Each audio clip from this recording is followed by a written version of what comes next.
This is Land of Havilah, Psalm 98. It's 9 verses. Verse 1. A psalm. Sing to Yahweh a new song, for he has done marvelous things. His right hand and his holy arm have worked salvation for him.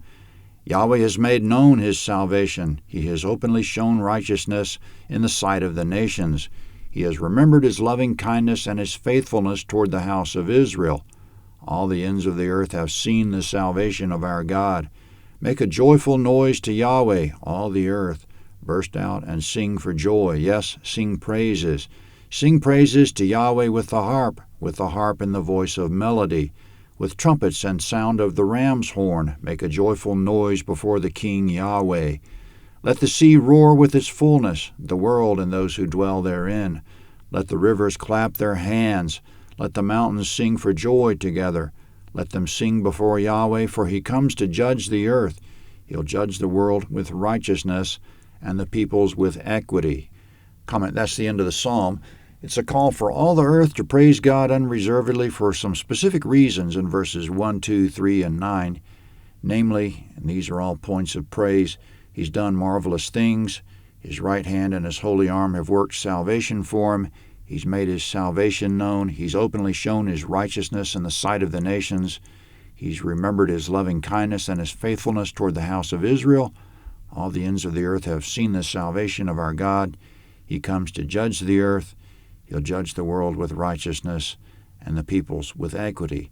Going through some of those laudable attributes, starting with salvation in verse 1. What's that? His salvation is the solving of our day-to-day problems on one end of the scale, all the way to saving us from an eternity in hell on the other end of the scale.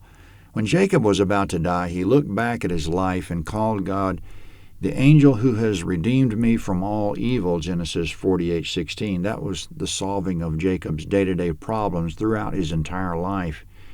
And when Jacob was looking forward to the life to come, he said in a prophetic mystery that he had seen the face of God and God had accepted him, Genesis 33:10.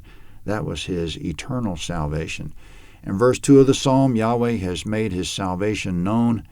That means, firstly, he doesn't keep us in the dark how to obtain salvation, and secondly, he delivers on it. He makes the method of obtaining it and the thing itself known.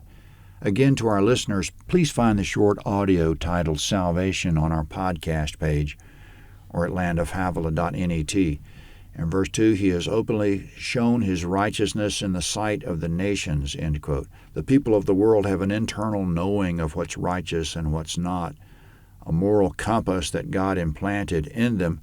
But if they choose to ignore that compass, they lose that sense of righteousness. Their conscience is seared, Romans 1:18-32.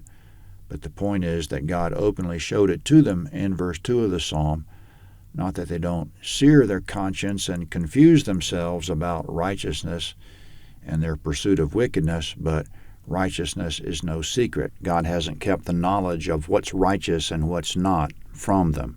He comes to judge the earth in verse 9. That refers to his active hand in current affairs, making judgments and interventions on the earth as time goes by. Plus there will be a final judgment, quote, he has appointed a day in which he'll judge the world in righteousness, Acts 17:31. He comes to judge the earth. Psalm 99 is next.